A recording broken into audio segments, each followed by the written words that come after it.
I'm Sherilyn Skolnicki, and this is Brilliant Balance, the show for working women who are ready to shine. Each week, I bring you ideas, inspiration, and insight on balance, business, and getting it all done gracefully. You ready? Let's be brilliant.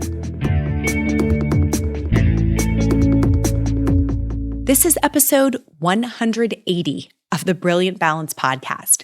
Why it's sometimes perfectly okay to quit. That's right. Today, I want to talk with you about quitting. So listen, when you were a child, were you sometimes told, like I was, that winners never quit and quitters never win? I mean, some of us couldn't even stop before we cleared our plates, right? Quitting was just not an option. And this gets tricky as we get older, because think about it. If we just keep adding new things, new interests, new obligations to our plates, and we're never letting any go, we can end up pretty overloaded pretty quickly. That's true for our children, by the way, where I see this as practically an epidemic, and it's true for us as adults. And it gets a little tricky because persistence, and sometimes we call it grit, like I love Angela Duckworth's work on this, they are, in fact, really important characteristics. You know, they're really important predictors of success, our ability to persist even in the face of difficulty, even in the face of challenges. But I think quitting has to stop being so taboo. In the work that I do with women, often working moms, we talk about this a lot because, boy, is it uncomfortable when we decide that we're going to quit, you know, to stop doing something, anything at all, because we've been taught that, you know, persistence message. But quitting can be equally powerful. And telling ourselves that we can't quit, you know, that's like a trap that we just don't want to fall into. I don't want that to become an unconscious habit of, I just never quit. That's it. I keep doing everything forever, right? Quitting actually matters. In fact, it's a skill that I think we want to build, or at minimum, it's a practice that we want to have some dexterity with. And as I was putting together this episode, I was reminded of this post I had seen on Instagram. I don't know, you may have seen it. If you follow Glennon Doyle, who like half the world, it seems like, follows Glennon, she recently posted this on Instagram, and I thought it was so inspiring. She said, "A journalist once asked me, with the onslaught of bad news and endless needs, how do you not quit?" And I said, "Oh, I do quit. Quitting is my favorite. Every day I quit, every single day. I wake up and I care the most amount. And then at some point, I put it all away and I melt into my people and my couch and food and nothingness. And I care not at all. I forget it all. And then I go to sleep and I wake up and begin again. Begin and quit every day. Only way to survive. Embrace quitting as a spiritual practice, loves. G." Glennon, oh, thank you for that. Thank you for that big, giant permission slip. And, you know, in Glennon's quote, she's talking about quitting every day. She's talking about the practice of knowing when you've done enough. And I have an episode on that from a while back about how do you know when you've done enough for the day. And I think that's one vector of quitting that we should all consider, right? When can I lay it down for the day and trust that I have done enough and that it is time to rest, in her words, you know, to melt into our people and our couch and nothingness. Like, what a glorious concept, right? Quitting is restorative. But I also think this works on a more macro scale because we spend so much of our lives like learning how to keep commitments, right? We are so taught how to keep commitments. But it's like somehow we're not prepared to know when it's okay to quit. And on a very basic level, we're really taught the idea that persistence or, you know, that stick-to-itiveness means success and quitting means failure. Also, we've taught, you know, persistence means like integrity and quitting means letting people down or breaking our obligations. We're taught that moving forward is like the good thing, right? And stopping or taking a break is weak. But I don't think that's the full truth. I think the full truth of this is actually a little more nuanced, because having the life we want means we have to make good choices, right? It's about letting new things in, about evolving. And think about that. In order to let new things in, we have to let things go, or we'll be totally overloaded, overcommitted, and exhausted. And that might describe you right now. You might have had this moment where, palm to forehead, you think, oh my gosh, this is how I ended up overcommitted and exhausted, is I kept saying yes to the next thing and the next and the next and the next, and I haven't let anything go. So we must learn when to quit, and moreover, how to do it gracefully, right? And by the way, this applies to big things in our lives, and it also applies to very small things. So I am purposefully going to leave the tangible examples out of this, because I want your mind to go today wherever it needs to. Wherever you're already starting to feel the picture, come into focus of where you may need to think about quitting. And I'm using that really difficult Q word on purpose, right? When is it okay to do that? The real answer to this is probably anytime, right? Probably I should say you can do this anytime at all. But let's look at a few specific times when it is definitely okay to quit. The first one is when you're burned out, when you have been doing this thing for so long that you just don't have energy for it anymore. It's like you're not of service to anyone or anything because you are just coming in on fumes, right? That is a good time to say, maybe this is my nudge that it's time to hang it up, right? Maybe this chapter has run its course. Another time that's perfectly okay to quit is when it's not what you thought it would be. Like you started this and guess what? It's not what you thought. Now you know better, right? And because you know better, your thinking on this can evolve. You can make a different choice. So we don't always have, 20/20 vision on the front end of a decision. We think we know what the time commitment will be, how it will feel, what it will deliver for us, but we could be wrong. And so when it's not what you thought it would be, that might be one of those times when it's perfectly okay to quit.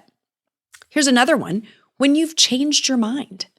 Like this was a grand idea when you started it. This was a fantastic decision. You loved it until you didn't, right? You've changed your mind about it. It just doesn't make sense. Another time, when it's no longer necessary. We all have things like this where we are doing them because we've always done them. And it's actually no longer necessary. And it is now okay to let it go, right? I would nudge the parents out there to think about this one. Where are you maybe still doing something for someone that they can now do themselves? That's a good clue. Another one is when your circumstances have changed. So this made a lot of sense for what your life looked like at point X in time, but now your circumstances are different for any number of reasons. And because of that, this thing that you're doing just doesn't make sense anymore.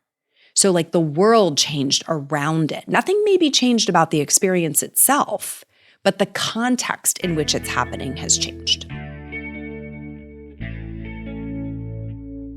Hey there, have you heard the news?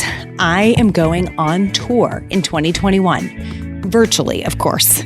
I am so fired up to talk to a ton of you in 2021, and I would love to add your event to our tour schedule.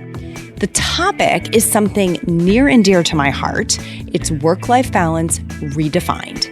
So if you're hosting an event, a meeting, a conference, a symposium where this topic would be a hit, let's talk. Dates are available on a first-come, first-served basis, and they are going fast. So head over to brilliant-balance.com magnetize.com/tour and get the wheels in motion. I'll see you on the virtual road. I love this one. It is perfectly okay to quit when something else captures your imagination, right? Something else magnetizes your energy. Man, that is a great time to say, I'm going to run toward this thing that has captured my imagination and is magnetizing my energy. And in order to do that, I'm going to have to lay something else down, right? I have to, because there isn't room for both. I'm picturing you all kind of running through the field or running down a road, just picking things up. And at some point, it's so heavy, you can't carry it all anymore, right? That's the clue. Like, we've got to curate this collection of things that we're doing. And the last one I would talk about is when fear of change is your only reason for staying. Sometimes we're so afraid to quit because that would require a change. And we don't like that idea, right? We don't like the idea of change. It's terrifying. And so we're like, you know what? Better the devil I know than the devil I don't. I'm just going to stay right here and tough it out. Maybe not the best idea, right? That's a good time to explore quitting when fear of change is your only reason for staying. So if those are some good times, those are times when it is perfectly okay to quit, what are some not so good reasons or not so good times? And I gave this some thought because I think they're equally important, right? One is when it's an impulsive decision, right? It's maybe not such a good idea to do on impulse. So when we're going to quit something, we're going to resign, we're going to stop doing it, we're going to cease and desist, right? All of the euphemisms for quitting on impulse is maybe not the best approach, because these decisions, much like the decisions to begin, maybe could be more thoughtful, right? You want those decisions to be more thoughtful. Second, so all you have to do in that case, by the way, is give it more time, right? If that impulse strikes and you're like, I think I want to quit, kind of don't do it in a hot-headed moment. Don't do it because of stress. Do it when you've had a little bit of a moment to pause and be thoughtful and consider, okay? Another maybe not so good reason is because your inner critic has gotten noisy. Your inner critic is saying, you're not good enough for this. You don't have what it takes. You're not doing a good enough job. And that inner critic is super noisy about this situation that you're in, and you're starting to listen to her. That's not a good reason to quit, right? Inner critics are not the boss of us. They don't get to decide what are we going to keep doing and what are we going to stop doing and what are we going to start doing. So anytime your inner critic is trying to get in the driver's seat, we want to put her in the back seat, right? Buckle her into a car seat, tell her to take a minute to herself back there, and you want to get that wisest part of yourself in the driver's seat, right? And so if your inner critic is really getting noisy about why you should quit, that's a good time to seek counsel from a friend, a mentor, a coach, somebody who can remind you that you can separate that voice from the voice of wisdom. Another not so good reason or great time to quit is because you're mildly bored, right? Like, that was not a great meeting, or this week was kind of yucky. Like, you're mildly disinterested or bored. That's usually a good indicator to see what you can do to give it a little more juice or be a little bit more patient, right? Mild boredom comes and goes in some things that we have to persist through. By the way, so do frustrations. Like, there can be periods of frustration where we do need to persist through them in order to problem solve. So mild boredom, mild frustration, not enough of a reason to quit, right? We want to learn to persist through those chapters when they're not extensive, right? When they're temporary.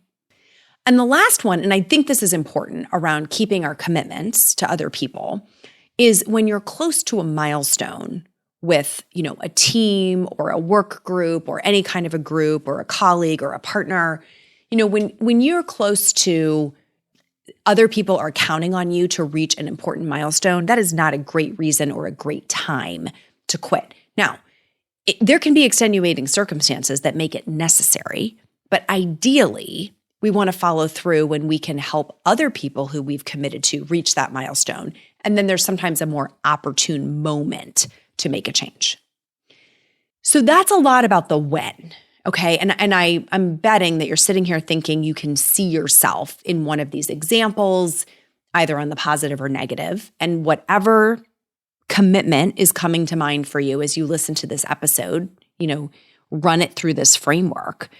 And if you are thinking it may be time to quit, I want to just talk for a minute about some of the benefits of quitting.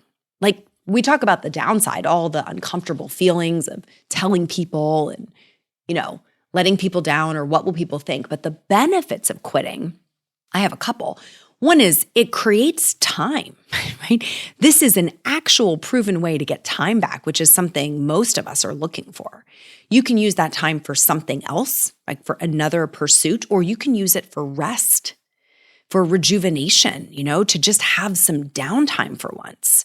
So when you get yourself out of an obligation or a commitment, you can create time. The second thing is you can create space, energetic space for something new to emerge or to reveal itself. Like, this is powerful. It's different than time, right? Creating space energetically for something new to emerge is so powerful. I can think back in my own life to several really important periods where I stopped something without immediately starting something new. And boy, really important things were birthed in that space in between.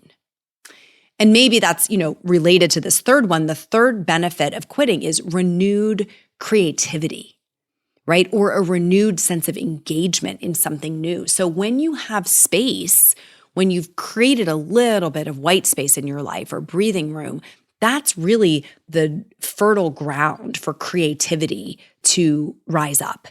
And that can drive wonderfully fulfilling engagement, right? In whatever comes next.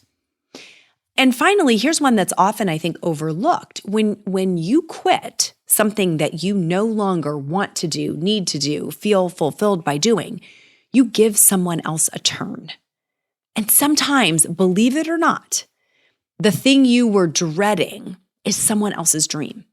And you stepping aside gives someone else the opportunity to build that skill, to have that experience, to give that gift. And that is powerful, right? Such a powerful idea to have that be cyclical, that we take our turn and then someone else takes a turn.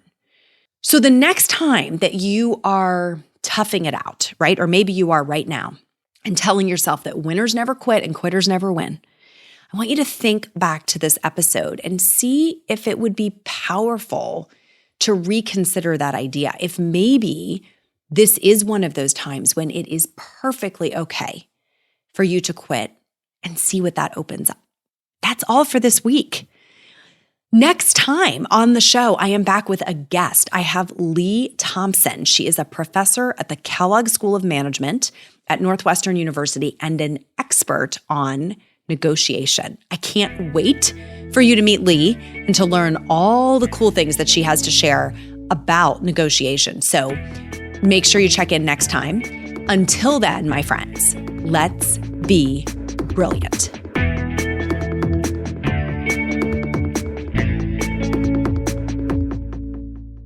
This is thepodcastfactory.com.